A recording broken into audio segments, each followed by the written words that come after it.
어저께는 6.25 72주년 기념일로 우리가 보냈습니다. 대통령은 순국 선혈들의 노고를 잊지 않겠다, 그렇게 담화를 발표하는 것을 들어보았습니다. 3년 1개월 동안 전쟁을 했습니다. 그리고 지금도 전쟁이 끝난 것 같지만 휴전 상태로 그대로 머물러 있는 것을 봅니다. 우리나라는 또 북한과 함께 북한은 핵무기를 만들고 남북한이 미사일을 경쟁하듯이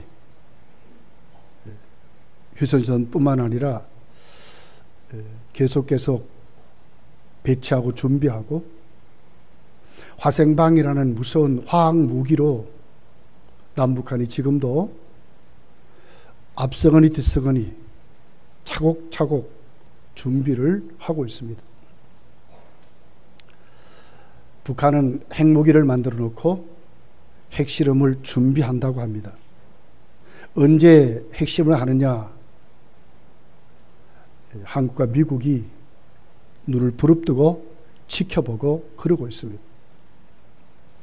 휴전 상태이지 아직도 전쟁이 멈추지 않았다 하는 것이 한반도의 비극으로 지금도 우리에게 있습니다. 다시는 이 땅에 전쟁이 일어나지 말아야 될 터인데 전쟁을 차곡차곡 준비하는 데 문제가 있습니다. 국내적으로 여야 할 것 없이 정치적으로 당권 경쟁이 너무너무 심화되어 가고 있습니다. 너무나 시끄럽습니다, 나라가. 세계적으로 전쟁의 위기, 경제의 위기, 식량난의 위기, 고물가의 위기, 걷잡을 수 없도록 지금 진행되어 가고 있습니다. 우리 삶이 하나의 정말 살얼음판 같은 그런 삶을 사는 것 같습니다. 누가 앞일을 예측하겠습니까? 분간할 수 없을 정도로 미래학자들도 너무 혼란스럽다, 이렇게 지금 말씀을 하고 있는 것을 보게 됩니다. 이런 6.25를 보내고 현재 우리에게 부닥친 우리 세계사 앞에 우리 기독교인으로 하나님 앞에 우리가 살아가는 영적인 삶도 전쟁터와 똑같습니다. 악한 마귀는 자기 때가 얼마 남지 않은 줄 알고 끊임없이 지금도 안티 세력을 만들고 디모데후서 3장에 있는 그대로 정말 말세 현상이 심각하게 우리에게 도전하고 있습니다. 사랑이 점점 식어갑니다. 사람들의 마음은 얼마나 사나워지는지 걷잡을 수 없도록 사나워지고 있습니다. 폭력이 뻗어시 대낮에 이루어지고 자유민주주의 국가의 정점에 있는 미국에 대낮에 총기 사고가 수도 없이 일어나고 있습니다. 기분 나쁘면 그런데 어저께 뉴스를 보니까 고속도로에서 자꾸 이제 앞에 이렇게 가로막고 이렇게 하니까 차가 이제 앞을 더 달려서 문을 열고 왜 그러냐고 하려고 하니까 그냥 총을 막 쐈어요. 그러다 보니까 비비탄 총이랍니다. 왜 그렇게 쐈느냐 추적을 해서 잡아보니까 40대의 사람이었습니다. 분노해서 그랬답니다. 화가 나서 참지 못해서 그랬답니다. 여러분, 고속도로 100km 넘게 달리는 그 속도에 한번 쏴보십시오. 그리고 겨누어서 쏴면 운전을 똑바로 되겠습니까? 이웃에 대한 배려는 전혀 없습니다. 분노가 크게 차 있습니다. 사납습니다. 진짜 참된 친구가 없습니다. 배신을 밥 먹듯이 합니다. 정신 똑바로 차리고 살아야 될 시대가 우리에게 온 것 같습니다. 그런데도 오늘 우리가 하나님 말씀을 대하면 결코 어떤 어려움 속에도 어떤 사회적인 변화된 현상이 일어나도 성도는 변하지 말고 힘을 내어서 하나님의 사랑 안에 살으라고 말씀을 하고 있습니다. 왜? 세계의 모든 흥망성쇠는 하나님이 하시기 때문에 그렇습니다.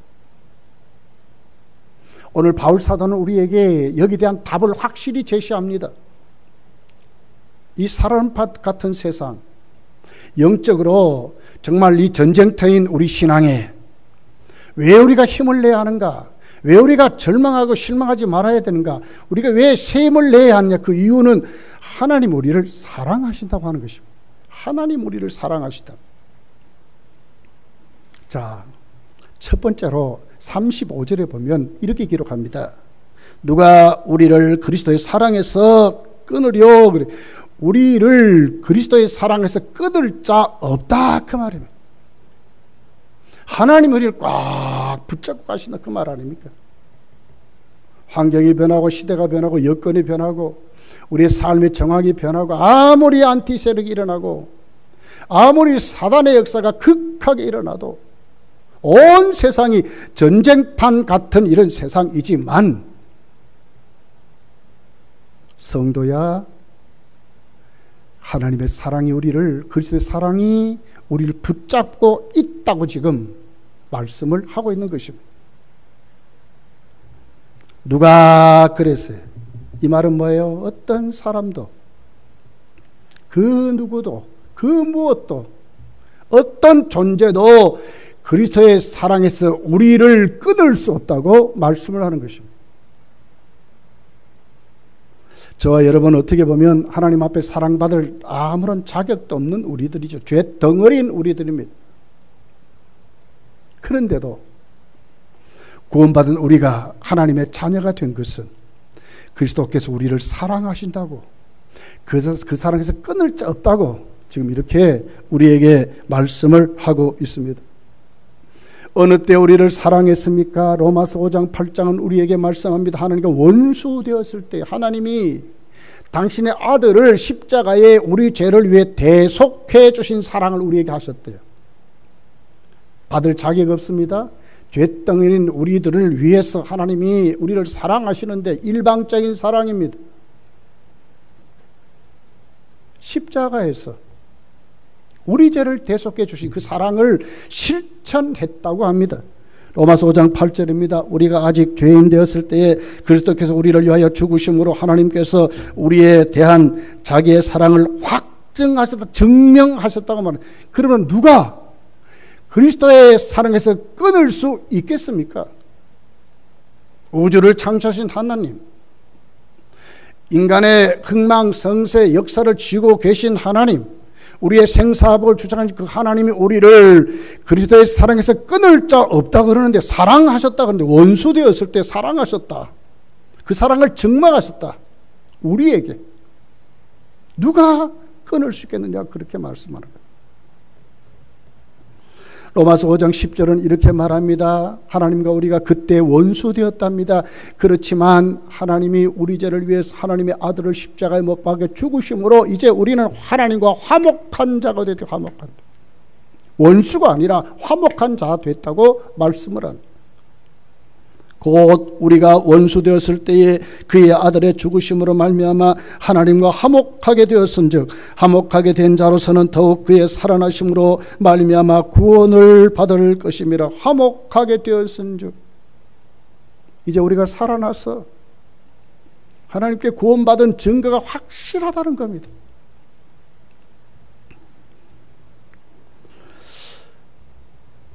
어저께죠. 조순이라고 하는, 제가 강원도 사람인데 강원도 사람이었던 경제부총리를 지낸 분이죠. 서울대학교 총장을 하고 민선 서울시장 1기 서울시장 한 분입니다. 경제통입니다. 경기지사 당선자 김동연 당선자가 별이 떨어졌대. 별이. 한국에 별이 떨어졌다 그랬어요. 정말 석학입니다. 근데 어저께 장례식이 있었습니다. 지난 2월 달에 한국의 지성이라고 하는 이어령 박사가 천국 갔습니다. 한국의 지성입니다. 조순 박사는 별이라 그랬지만 이어령 교수는 한국의 지성이라 그랬습니다. 근데 그 뒤에 다른 게 하나 붙었습니다. 그게 뭡니까? 교회는 그를 향하여 천국 갔다고 소천했다고 그렇게 거기다 단서를 달았습니다. 다른 죽음이었습니다. 이어령 교수의 마지막 수업이란 책이 있습니다. 지금도 책방에 가면 있습니다. 그 책의 주제는 이렇게 나와 있습니다. 이 세상에 자기가 가졌던 모든 것이 자기 것인 줄 알았는데 알고 보니까 다 은혜였고 선물이었다 하는 것이 주제입니다. 왜 그렇게 그분이 달라졌습니까? 그의 지성이 달라지고 그의 사고가 달라지고 그의 가치관이 왜 이렇게 달라졌습니까? 왜 은혜란 말을 합니까?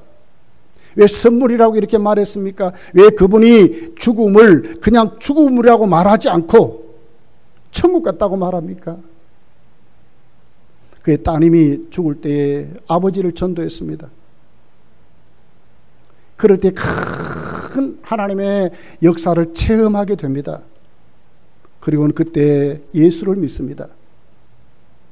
오늘의 교회 하영조 목사님을 통해서 세례를 받고 하나님의 자녀가 됩니다. 그리고 쓴 것이 지성에서 영성이라고 하는 책을 썼습니다. 다른 가치관을 가졌다는 겁니다. 자기가 이제 살아가는 것이 지성을 넘어서 영성을 가진 자로 산다고 지금 이렇게 고백을 했습니다. 세계 가장 많은 나라 중에 물론 대한민국은 더하지만 일본의 많은 지성인들이 이어령 교수를 존경하고 그 앞에서 강의를 듣고 배우려고 했습니다. 왜? 너무나 그의 사상이 정말 이성주의적인 정말 지적인 학문의 깊이가 너무 심오했기 때문에 그렇습니다. 그런데 그분이 달라졌습니다. 도대체 한국의 저 지성인 우리가 그렇게 존경한 그의 지식이 왜 저렇게 변했는가? 왜 영성으로 바뀌었는가? 도대체 누가 저를 저렇게 만드냐 할 때에 그 뜯어보니까 예수님이 있었습니다. 이번에 많은 지성인들이 그때 이어령 교수와 함께 예수를 믿게 되었다고 그런 글을 읽어보았습니다. 정말 누가 여러분 인간의 전쟁터 같은 우리 삶에 누가 정말 참으로 승리자일까? 전쟁의 우리 삶의 이 영적인 전쟁판에 누가 참으로 성공자인가 하는 것이죠. 오늘 바울은 확실히 우리에게 가르칩니다.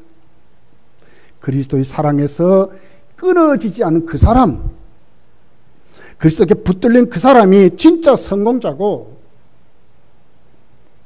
인생의 모든 영적인 전쟁판에서 승리했다고 우리에게 지금 말씀하는 것입니다. 여러분 6월달 애국 보훈의 달이 납니다. 우리에게 보여지는 세상 사만이 아니라 우리는 천국 가야 될 하나님의 사람들입니다. 우리에게는 오직 숙제가 있습니다. 이 숙제가 뭡니까? 우리는 다른 사람이라고 하는 것입니다. 이 생을 살아갈 때 우리는 누구냐? 그리스도께 붙들림 받은 그리스도 사랑에서 끊어지지 않는 성도란 사실을 분명히 되새기면서 영적인 전쟁판에 저 여러분이 승리하며 살아가시기를 예수 축복합니다.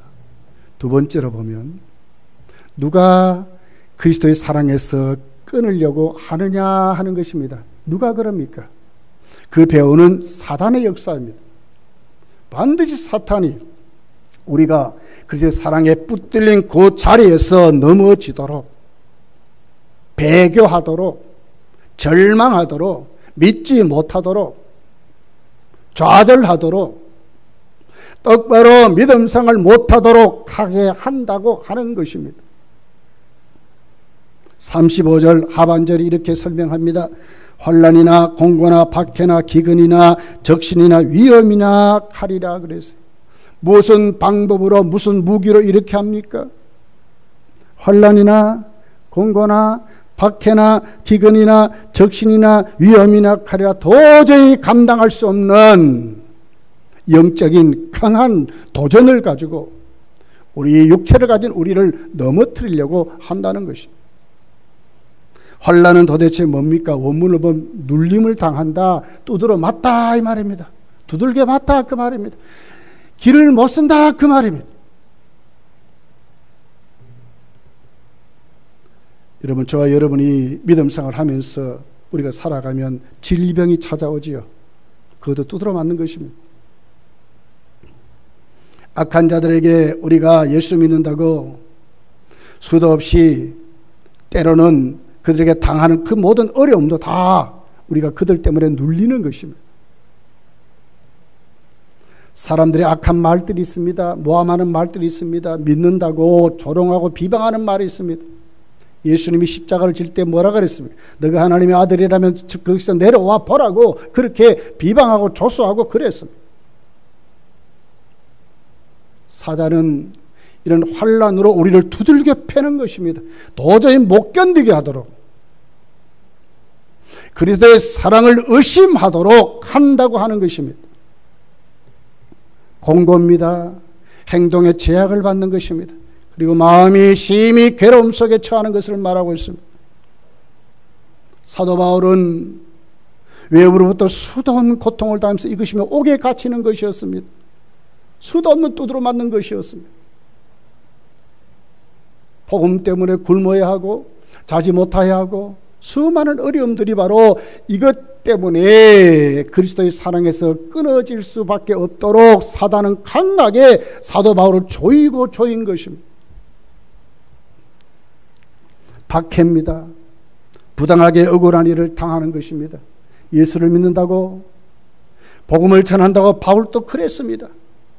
여러분, 지금도 그렇습니다. 우리가 예수를 믿는다고 때로는 우리 이웃에게, 때로는 우리 아이들이 학교에서, 여러분이 직장에서, 여러분이 사업처에서, 여러분의 모든 삶에서 때로는 예수 믿는다는 것 때문에 왕따를 당해야 하고 억울한 일을 당해야 하고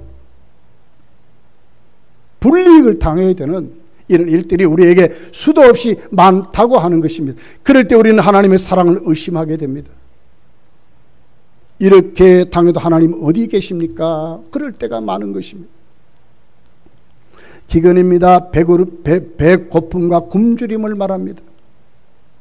여러분, 지금 세계는 식량 위기가 굉장히 지금 자꾸 우리에게 밀려오고 있습니다. 왜 고물가 시대를 살아갑니까? 이제 자원이 자꾸 먹는 것이 없어지니까 이게 문제입니다. 6.25를 거치면서 우리나라는 정말 세계에서 두 번째 못 사는 나라였습니다. 우리 어르신들 다 알 거예요. 저도. 우리 집 앞에 거리에 수많은 거린들이 있었어요. 문을 두드리고, 여러분, 각설이 타령, 품바 뭐 이런 거 왜 있습니까? 우리나라가 그만큼 어려울 때 그것이 굉장히 유행했습니다. 적신입니다. 헐벗는다 그 말입니다. 수치스러운 일을 당한다 그 말이에요. 사도 바울이 이랬습니다. 디모데후서 4장을 보면 디모데에게 그럽니다. 디모데야, 너 내가 추워 견딜 수 없으니까 드로아의 집에 있는 내 외투를 갖다 달라고 하는 바울의 그 안타까운 말들이 거기 있습니다. 바울은 헐벗고 굶주려 이렇게 살았습니다. 이것을 적신이라는 단어로 이렇게 설명하고 있습니다. 위험, 그래서 위험, 폭력으로 시달리는 것을 말합니다. 사탄은 폭력으로 우리를 위협하죠. 우는 사자같이 택한 백성들을 넘어뜨리려고 한다고 그랬습니다. 사도 바울도 수도 없는 이런 경험을 수도 없이 했습니다. 칼이라 그랬습니다. 죽음의 두려움을 말하는 것입니다. 생명을 놓아야 되는 그런 것을 말하고 있습니다. 지금도 여러분, 사단은 이렇게 우리로 하여금 예수 그리스도의 사랑을 의심하도록, 주님과 딱 붙어 있고 주님께 끊어지지 않는 그 주님의 사랑을 오늘도 하나님이 오늘도 우리를 진짜 사랑하는가? 사탄은 수도 없는 방법으로 우리를 이렇게 넘어뜨리려고 한다는 것입니다. 36절을 보십시오. 기록된 바 우리가 종일 주를 위하여 죽임을 당하게 되며 도살당할 양같이 여김을 받았나이다 함과 같다 그랬어요. 얼마나 사단의 공격이 심했는지 사도 바울은 죽임당하는 것 같았다는 거예요. 도살당할 수밖에 없는 양 같았다고 말하는 게 얼마나 두려웠겠습니까? 끊임없이 이렇게 공격한다는 거예요. 고린도후서 11장 23절에서 보면 그때 사도 바울의 그 사역을 이렇게 고백을 해요. 그들이 그리스도의 일꾼이냐 정신없는 말을 하거니와 나는 더욱 그리하도다. 내가 수고를 넘치도록 하고 옥에 갇히기도 더 많이 하고 매도 수없이 맞고 여러 번 죽을 뻔하였으니 유대인에게는 40에 하나 감한매를 5번 맞았으며 3번 태장으로 맞고 1번 돌에 맞고 3번 파선하고 일주야를 깊은 바다에 지냈으며 여러 번 여행하면서 강의 위협과 강도의 위험과 동족의 위험과 이방인의 시험과 신의 위험과 광야의 위험과 바다의 위험과 거짓 형제 중에 위험을 당하고 또 수고하며 애쓰고 여러 번 차지 못하고 줄이며 목마르고 여러 번 굶고 춥고 헐벗었노라 그랬어요. 포기하고 싶지 않겠습니까? 예수께서 자기를 불러서 강력한 그리스도의 사랑으로 맺어 끈을 꽉 붙잡고 있는데 그 끈이 놓여진 것 같이 느낌이 오지 않겠습니까? 못 견디는 것입니다, 육체는.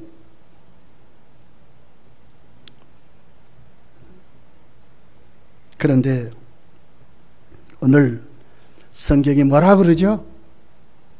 이 같은 사단의 역사 앞에 하나님의 그 사랑이 예수 그리스도를 통해서 우리에게 절대로 안 끊어진다고 말하는 것입니다.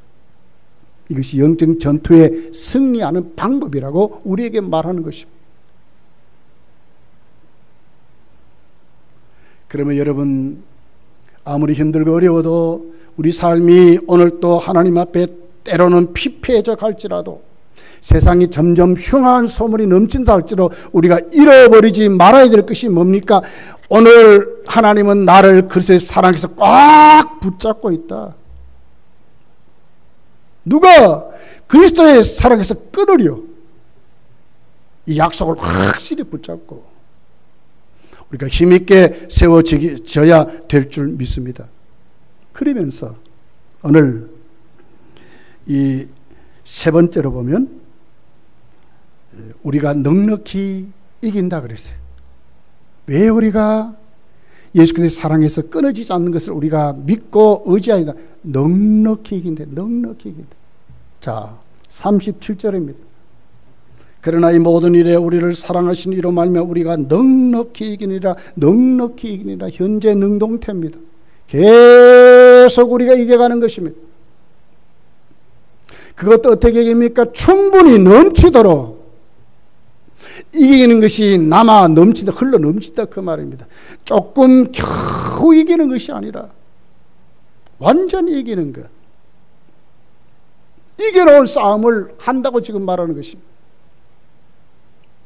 그냥 영적인 전투에서 그냥 영적인 삶을 그냥 사는 것이 아니라 이미 이겨놓고 그것도 어느 정도로 넉넉히 도저히 그들이 게임이 안 되도록 이겨놓은 그 싸움을. 왜요? 하나님의 사랑이 우리를 붙들고 있기 때문에 그렇다고 말씀을 하는 것입니다. 자, 그러므로 우리가 오늘 또 이 말씀 우리의 가슴에 새기고 우리에게 어떤 현실이 주어진다 할지라도, 우리에게 어떤 어려움이 온다 할지라도 세상에 돌아가는 정황이 아니라 하나님이 우리에게 약속한 이 말씀 꼭 붙잡고, 이미 예수를 믿음으로 말미암아 우리는 하나님의 사랑에 꽉 붙들려서 넉넉히 이기고 계속 앞으로도 이겨간다고 하는 이 말씀에 우리의 삶을 내려놓고 이겨가는 우리의 모습으로 세워져야 한다고 하는 것입니다. 사실 어떻게 보면 저 여러분 참 강한 겉에도 참 약한 존재입니다. 오늘 오후 예배 때 거기에 대해서 말씀을 드리려고 그래요. 참 약한 존재입니다. 말 한마디 잘못 들으면 밤새도록 자지 못하는 그런 고민도 생기고 그럽니다. 조그만 병 하나 찾아오면 내 힘으로 어떻게 할 방법이 없어요.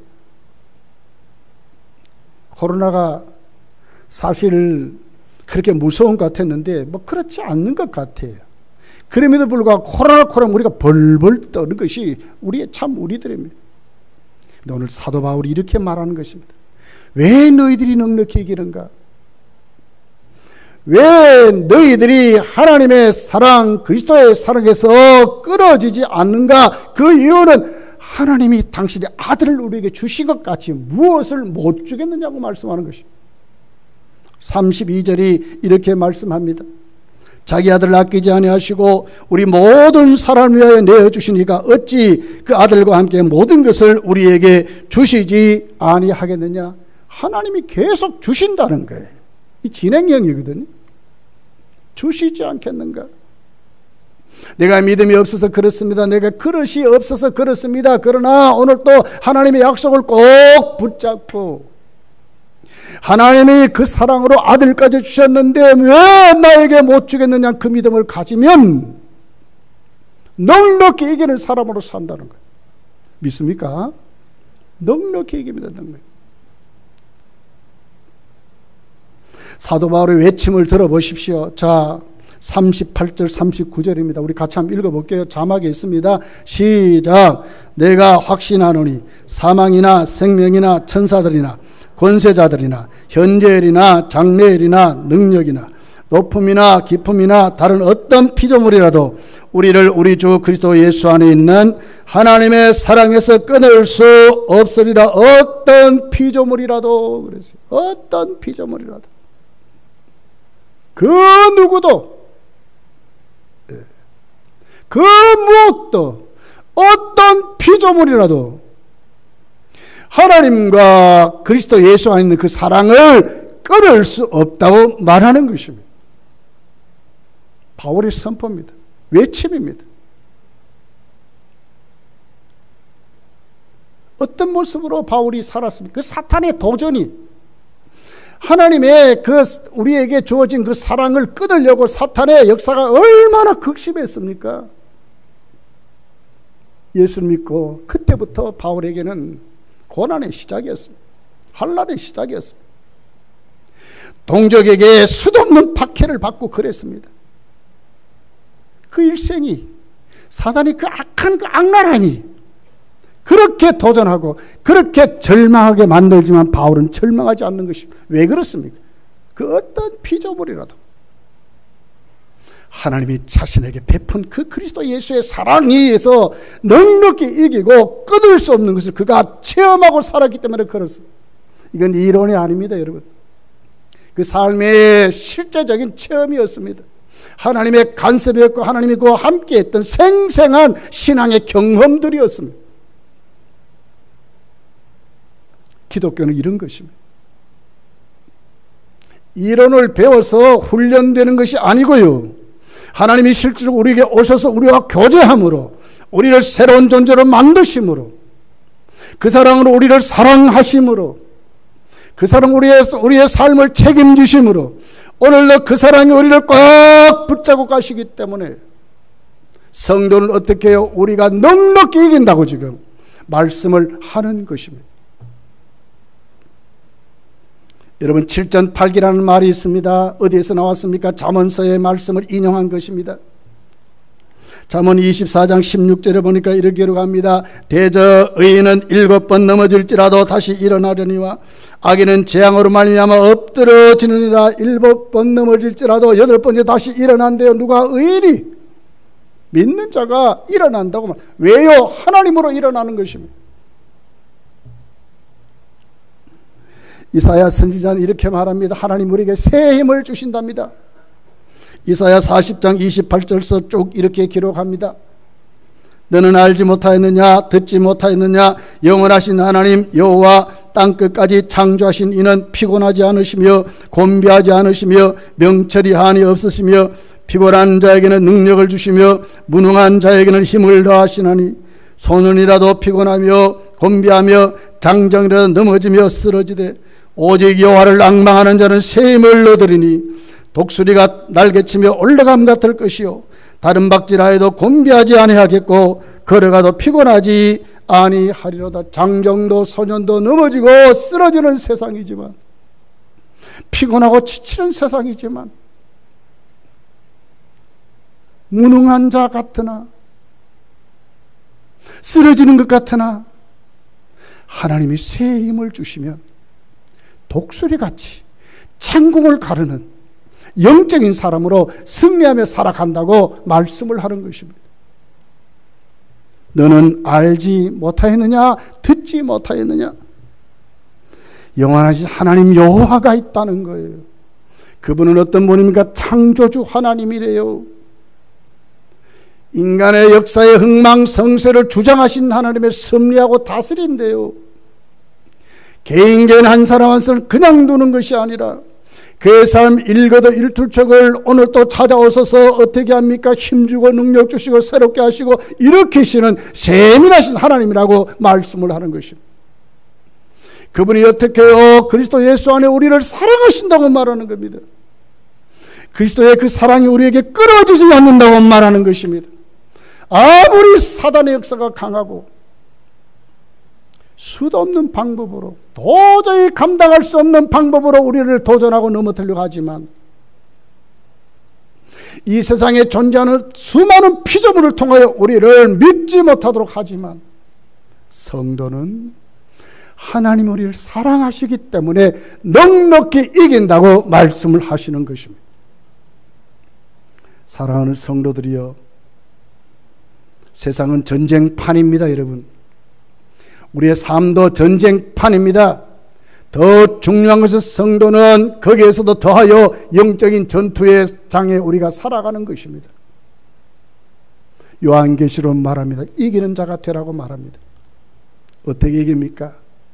오늘 사도 바울이 말한 것처럼 그를 도전하고 그를 넘어뜨리려고 했던 수많은 그 사단의 역사에 그는 생생하게 하나님이 그를 사랑하심으로 이겼다고, 넉넉히 이긴다고, 하나님의 사랑이 그를 꽉 붙들어서 절대로 끊어지지 않는다고 선포했던 이 말씀, 우리의 말씀인 줄 알고 오늘 그 말씀 속에 저와 여러분이 꼭 붙들려서 험악한 세상, 문제 많은 세상, 우리의 모든 삶의 정황을 지지 말고 다 주께 내려놓고 주의 간섭하심과 주의 그 사랑 앞에 꼭 붙들려서 그냥 사는 것이 아니라 이어령 교수같이 이제 믿었다면 이제는 그의 사상도 바뀌어지고 가치관도 바뀌어지고 그는 이제 하나님 앞에 새로운 존재로 그의 지식도 바뀌어져서